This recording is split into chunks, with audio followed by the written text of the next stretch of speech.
জয় শ্রী মহাকাল, জয় মা তারা।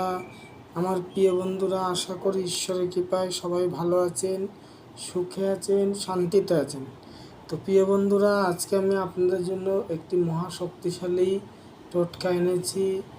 যাদের দোকানে বেচা কিনা হচ্ছে, খুব ভালো হচ্ছে, পাশের দোকানে আপনার খরিদ্দারের দিকে তাকাচ্ছে, তার দোকানে লোক হচ্ছে না, আপনার দোকানে বেশি লোক হচ্ছে, হিংসা করছে, হিংসা করে আপনাকে ক্ষতি করছে, ওঝা বাড়ি গিয়ে, গুণিন বাড়ি গিয়ে, তান্ত্রিক বাড়ি গিয়ে ক্ষতি করছে, ক্ষতি করে করে আনছে, এনে আপনার দোকানের লোক কমিয়ে দেওয়ার চেষ্টা করছে।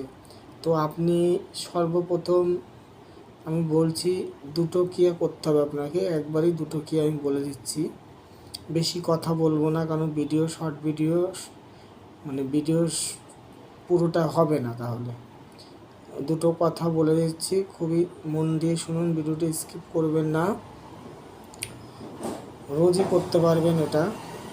দোকান বন্ধ করার সময় দরজা দিলেন, তালা দিলেন, দিয়ে অল্প একটু কালো সর্ষে আপনার বাঁ হাতে নেবেন, বাঁ হাতের মাঝখানে অল্প, ওই হাফ চামচের মতন নেবেন, স্টিলের চামচের হাফ চামচ, ছোটো চামচের হাফ চামচ নিয়ে খৈনি যেরকম ডলে ওরকম ডলবেন। ঠিক আছে? ডলবেন, ডলে যখন ডলতে ডলতে হাতটা একটু গরম হয়ে যাবে সর্ষেটা, তখন কি করবেন, একবার থুতু দেবেন, থুক করে দেবেন, দিয়ে আপনার মাথার উপর দিয়ে ফেলে আপনি চলে যাবেন। দোকান বন্ধ তো আগেই করলেন, বাড়ি চলে যাবেন, কিন্তু পেছন ফিরে আর তাকাবেন না। ঠিক আছে? তাহলে এভাবে প্রত্যেক দিন করুন, ওই নজরটা কেটে যাবে। আর যেটা বলছিলাম সেটা হলো, মন দিয়ে শুনুন, অবশ্যই মনোযোগ দিয়ে শুনতে হয়, ঠিকভাবে করতে হয়, সঠিকভাবে করলে সঠিক কাজ হবে। দোকান খোলার সময়, বন্ধ করার সময় যেটা বললাম শুনে নিয়েছেন, বুঝেও নিয়েছেন। দোকান খোলার সময় 3 বার মনে মনে ওং গং গণপতায় নমঃ, ওং গং গণপতায় নমঃ, ওং গং গণপতায় নমঃ 3 বার গণেশের নাম করলেন। পরে বলবেন, কাস্টমার আসুক, ইনকাম হতে থাকুক। এটা 3 বার বলবেন, কাস্টমার আসুক, ইনকাম হতে থাকুক। এইভাবে খোলার সময় 3 বার বলবেন।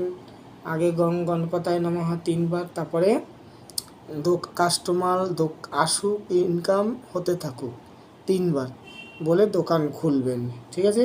তো এইভাবে করে যান, দেখবেন অবশ্যই আপনি ফল পাবেন। তো ভিডিওটি ফলো রাখুন, ফলো রাখলে দেখবেন উপরে ফলো আছে, ফলোতে 1 টাচ করুন, তাহলে দেখবেন আমার ভিডিও যখনই আমি আপডেট করব তখনই আপনার কাছে সবার প্রথমে চলে যাবে। ঠিক আছে? আপনি বুঝতে পারবেন, জানতে পারবেন, শিখতে পারবেন, উপকারও হবে আপনার।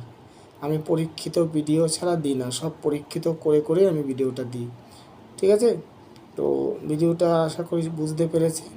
যদি বুঝতে ভুল হয় বা বুঝতে না পারেন, আমাকে কল করবেন, আমি আপনাকে বলে দেবো। ভিডিওর শেষে দেখবেন স্ক্রিনে নম্বর আছে। যদি মনে করেন যে হ্যাঁ আমি বুঝতে পারিনি, আমাকে আরেকবার বলুন, এটা কীভাবে কী করব বলুন, তাহলে আমি বলে দেবো। না হলে আপনি বুঝতে যদি পারেন তাহলে আপনি নিজে করুন, অসুবিধা হবে না। ঠিক আছে? তো আশা করি বুঝতে পেরেছেন। ধন্যবাদ।